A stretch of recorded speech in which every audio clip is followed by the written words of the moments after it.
Bonjour mes frères et sœurs de la Martinique, de la Guadeloupe, de la Caraïbe, de la France et d'ailleurs.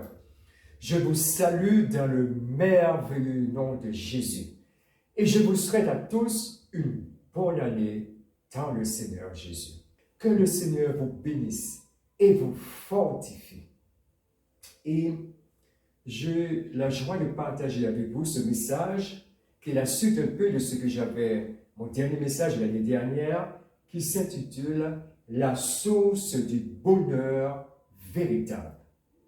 Vous savez, dans un monde instable, dans un monde qui bouge sans cesse, il existe le bonheur véritable. Et je vais partager avec vous ce message à travers la parole de Dieu et nous allons découvrir ce qu'est le bonheur véritable.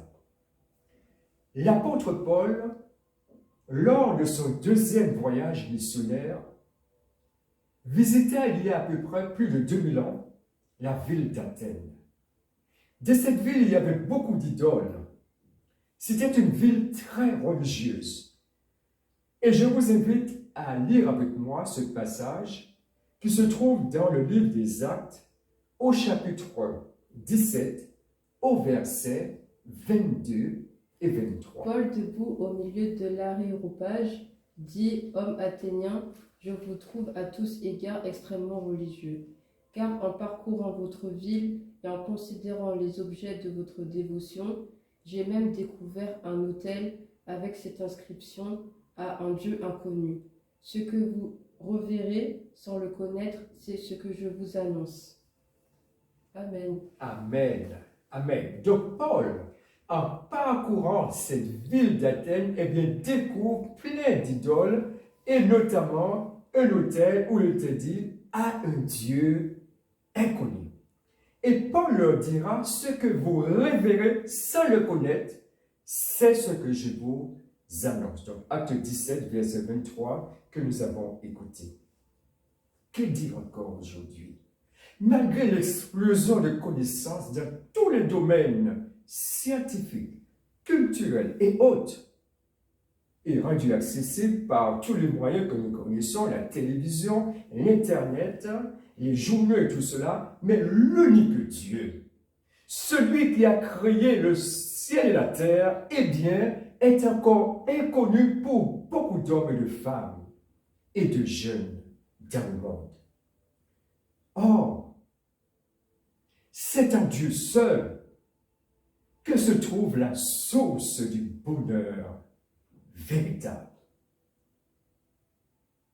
Et pour trouver ce vrai bonheur, il faut une relation avec ce Dieu qui nous a créés et qui nous connaît.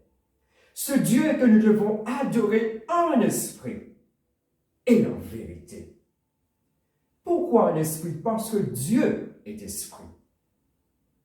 Et sa présence remplit les cieux et la terre.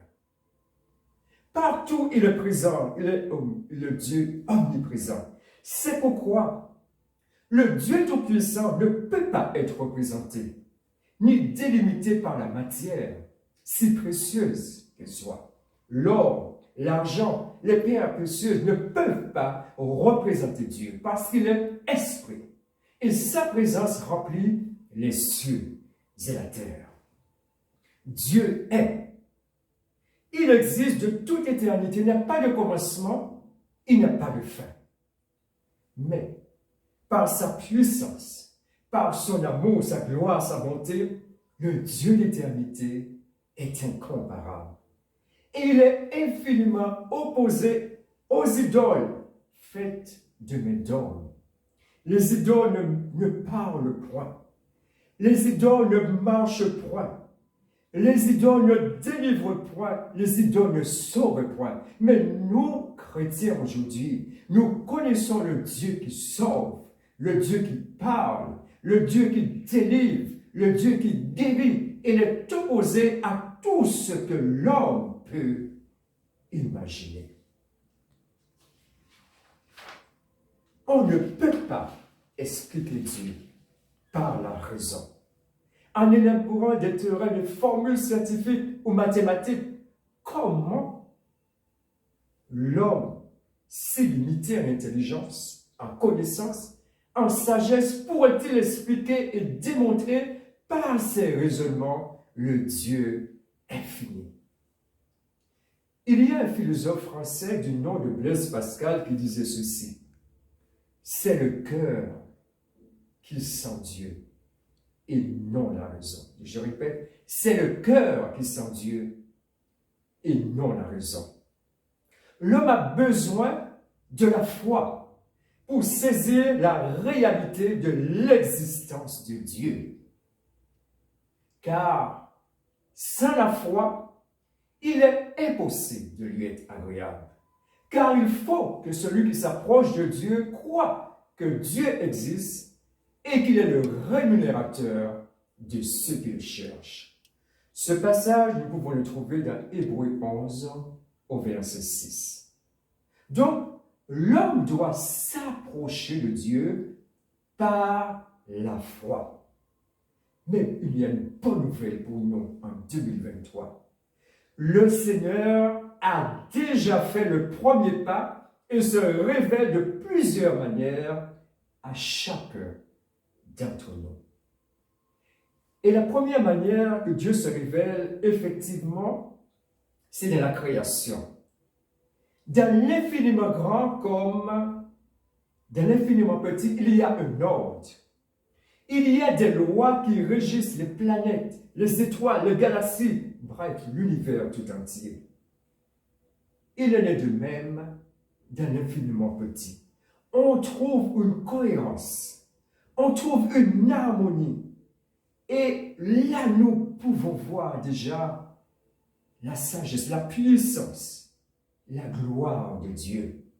Donc, au télescope comme au microscope, on peut voir la gloire de Dieu si grand, qui contrôle toutes ces choses par sa puissance.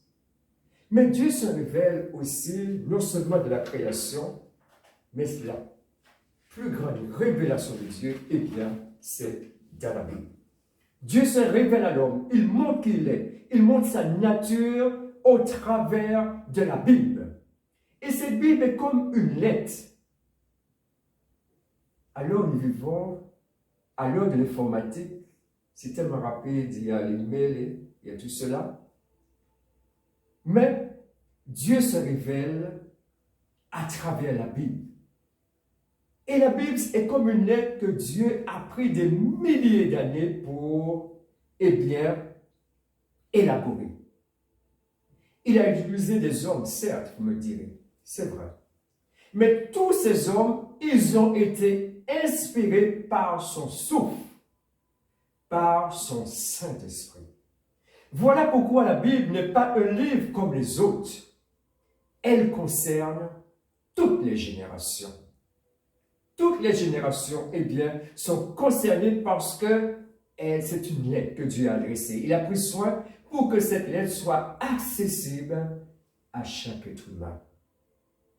Et à travers les siècles, effectivement, des puissances démoniaques se sont levées pour la détruire. Mais Dieu a veillé pour que cette lettre parvienne à nous, pour notre génération, aujourd'hui. Et en elle, nous pouvons voir l'amour immense de Dieu pour tous les hommes. Et aujourd'hui, c'est le livre le plus vendu de le monde. C'est extraordinaire. Et elle continue d'être traduite car le but de Dieu, c'est que sa lettre, si précieuse, parvienne à chaque homme, chaque femme, chaque jeune et chaque vieillard dans le monde. Mais tous les livres qui constituent la Bible, eh bien, de la Genèse à l'Apocalypse, convergent vers le roi des rois et le Seigneur des seigneurs qui est Jésus lui-même. Et le Dieu véritable, celui qui a créé les cieux et la terre. C'est pourquoi il ne suffit pas seulement de lire la Bible où parfois elle est déposée sur une table, des chevet. Non, il faut encore la lire et mettre en pratique ces enseignements. Donc, Dieu se révèle à l'homme par sa parole. Et là, nous voyons, à travers cette parole, eh bien, l'amour si grand de Dieu pour tous les hommes, tels qu'ils soient.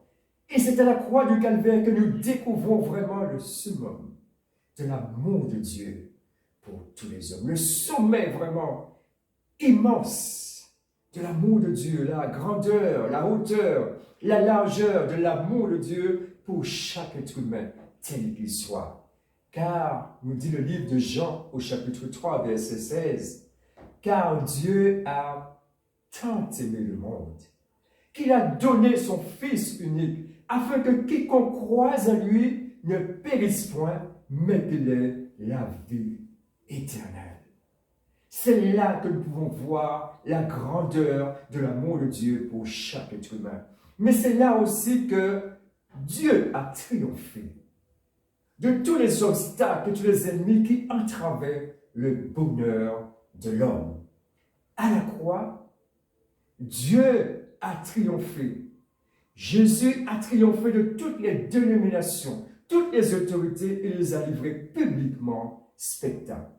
Colossiens chapitre 2 au verset 15. Donc tous ces ennemis qui étaient là pour entraver le bonheur de l'homme, Jésus a triomphé d'eux à la croix du Calvaire. Mais comme vous le savez, Jésus n'est pas seulement mort, il est ressuscité. Et il a acquis une victoire éternelle sur tous ses ennemis, sur le diable, le monde, le péché et la mort.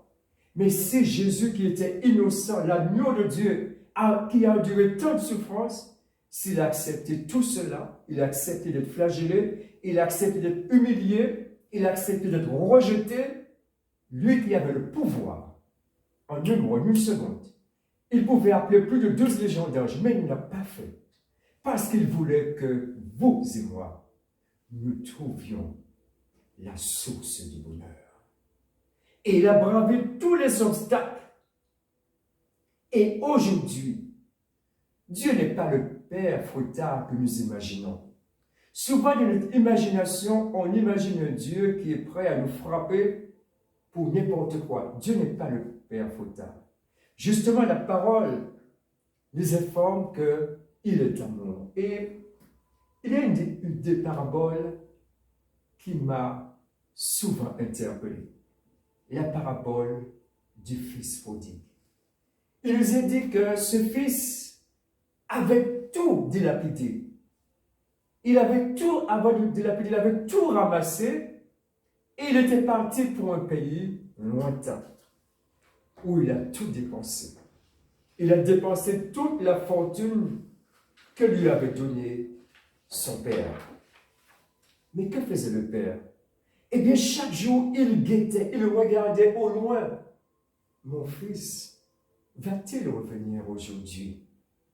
Et c'était sa préoccupation première. Est-ce aujourd'hui, je reverrai mon fils?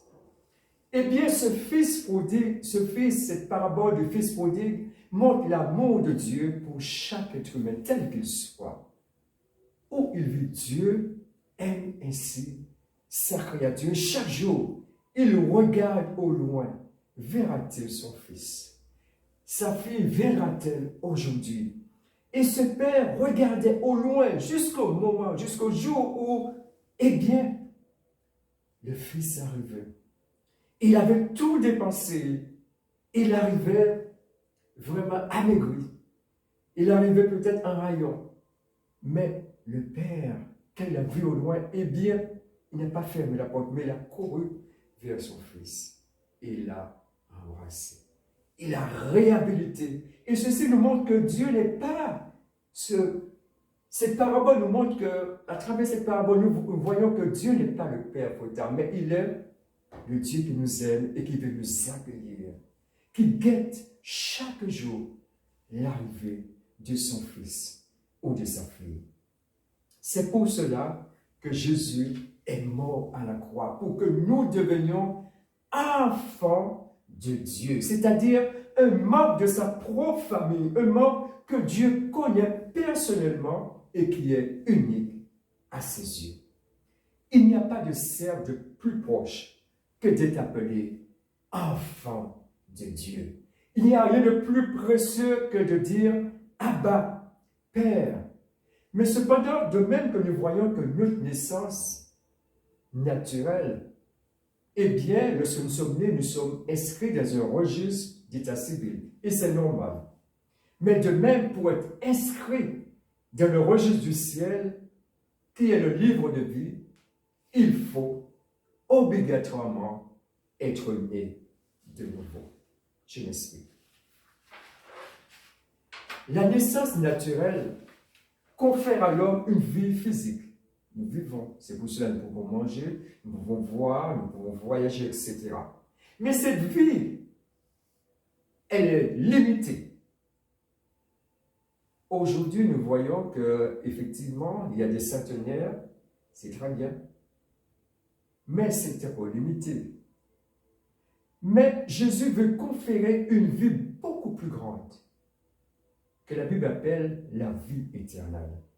C'est pour cela qu'il disait à Nicodème, grand docteur de la loi, « En vérité, je te le dis, si quelqu'un n'est né d'eau et d'esprit, il ne peut entrer dans le royaume de Dieu. » Jean 3 au verset 5. Jésus parle vraiment du royaume de Dieu. Il désire que nous puissions entrer par la nouvelle naissance, qui n'est même pas une option, mais une obligation.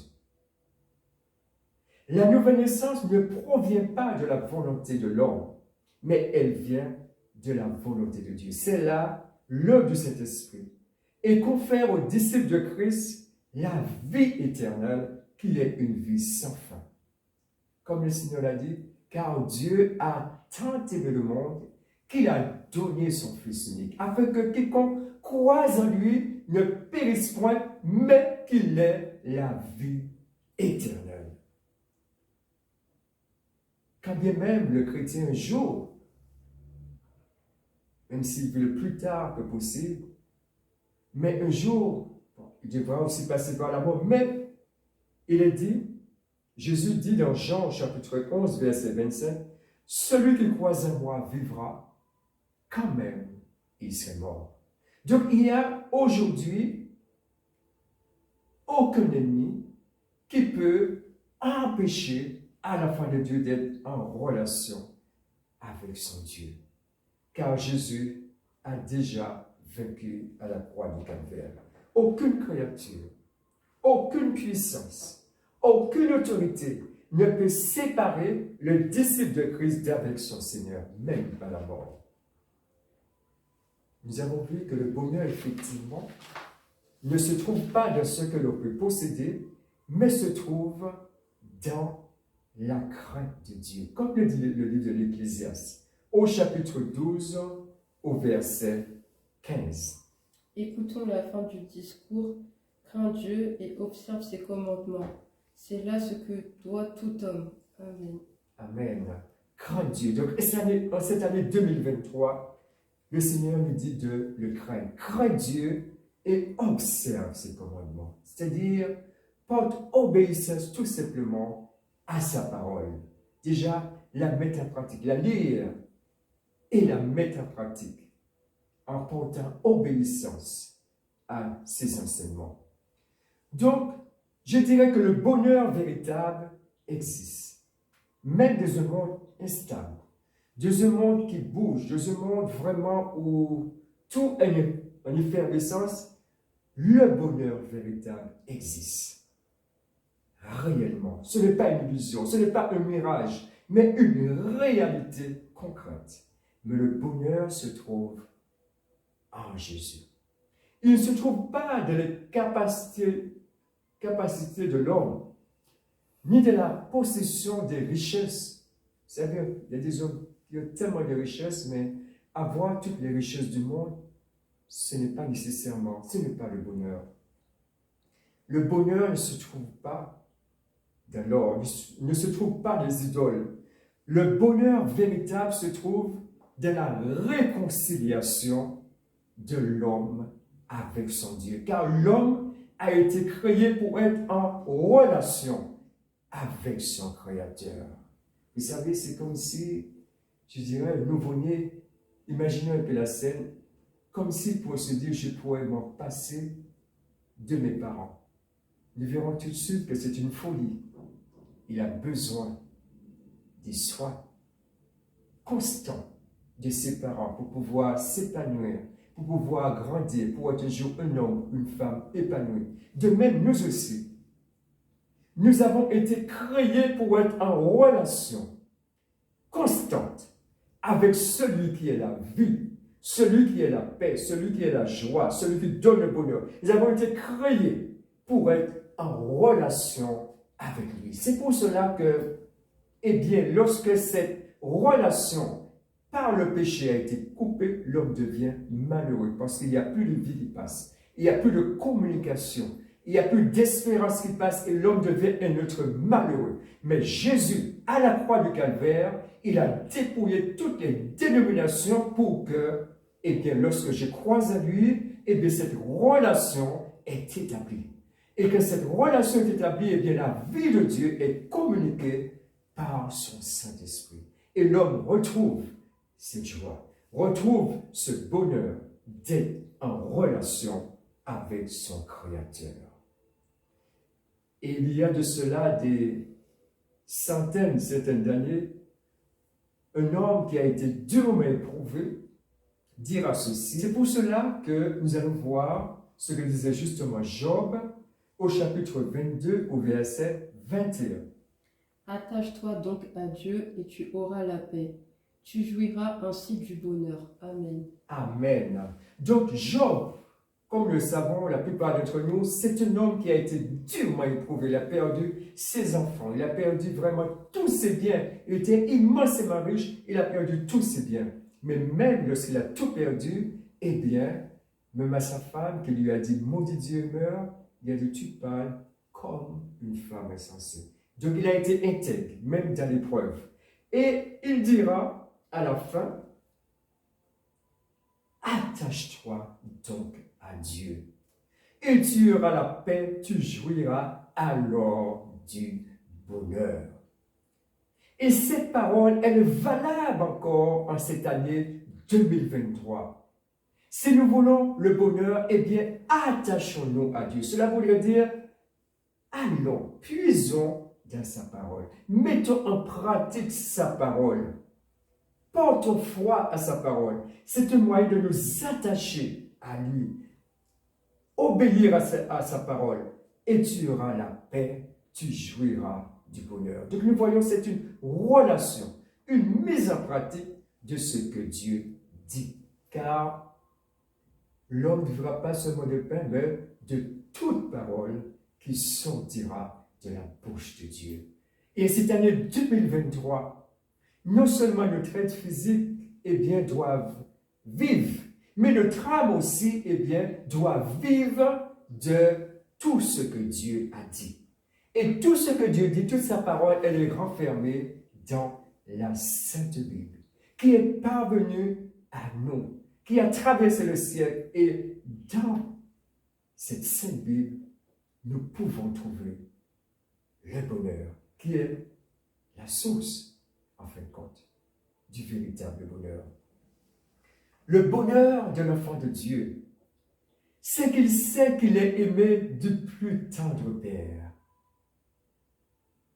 Et rien ni personne, aucune créature, aucune puissance, aucune dénomination ne peut nous séparer de l'amour de Dieu qui a été manifesté en Jésus-Christ.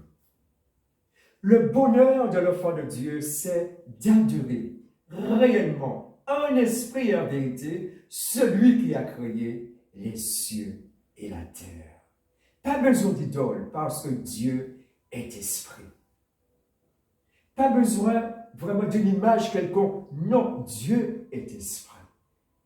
C'est une communication d'esprit à esprit. Dieu est esprit et nous aussi qui sommes formés de corps, d'esprit et d'une âme, eh bien, nous pouvons rentrer en communication avec celui qui est la vie, Jésus de Nazareth. Donc, le bonheur de Dieu, le bonheur tout au moins du chrétien, c'est d'être réconcilié avec son Dieu. Et il sait que par la foi, Jésus a déjà tout payé à la croix du Calvaire. Et maintenant, il n'y a aucune condamnation pour ceux qui sont en Jésus-Christ. Le bonheur du chrétien, c'est d'avoir une référence. Et aujourd'hui, là où nous sommes, nous pouvons imiter celui qui nous a tant aimés. Parce que nous sommes appelés petit à petit à le ressembler. Et là, il n'y a pas de danger. Le limiter dans son caractère, de son amour, sa patience, son humilité, sa douceur et sa fidélité. Donc, le bonheur existe, mais il se trouve en Jésus. Le bonheur de l'enfant de Dieu, c'est qu'il a été choisi par Jésus-Christ. Ce bonheur, c'est qu'il a choisi de suivre Christ au lieu de suivre le Dieu de ce monde qui est maman. Le bonheur du chrétien, effectivement, sur terre est encore limité, puisque la Bible nous dit que nous sommes pèlerins et voyageurs sur la terre. Mais le disciple de Christ est en route comme de milliers de chrétiens à travers le monde qui cheminent vers la plénitude du bonheur éternel, qui est Jésus lui-même. Et le voir, je dirais, de toute sa magnificence, c'est ça l'espérance du chrétien. Si nous luttons, si nous souffrons encore sur la terre, il est dit, nos légères afflictions du moment présent ne sauraient être comparées à la gloire à venir qui sera révélée pour nous tous. Donc c'est vrai, il y a des afflictions. En 2023, ce serait erroné de dire que tout sera merveille, tout sera, je dirais, nous allons marcher sur... Non, ce n'est pas une vérité. Je pense que, comme dit la parole de Dieu, nos légères afflictions du moment présent, cela voudrait dire en 2023, nous aurons encore des difficultés, mais nous avons une assurance. Jésus nous a dit, je suis avec vous tous les jours jusqu'à la consommation des siècles. L'année dernière est passée, mais vous savez ce qui est le plus formidable, c'est que pour nous chrétiens, Jésus a traversé cette année avec nous. Et il est là encore avec nous. Et par sa grâce, il sera encore avec nous en 2024 et les années à venir. C'est ça notre assurance. C'est ça vraiment notre force. Jésus va nous accompagner. Il nous a pas dit nous n'aurons pas de difficultés, mais je serai avec vous tous les jours jusqu'à la fin du monde. C'est ça le bonheur du chrétien. De savoir que Jésus, le roi des rois, est là. Il nous connaît, il nous sonde. Donc, voir le Seigneur parce que nous sommes en route. Comme le peuple d'Israël était en route vers le pays de Canaan. Nous, chrétiens, nous sommes en route vers le Canaan céleste. Et le bonheur, le sommet de tout bonheur, ce sera de voir Jésus tel qu'il est, dans toute sa beauté, dans toute sa plénitude.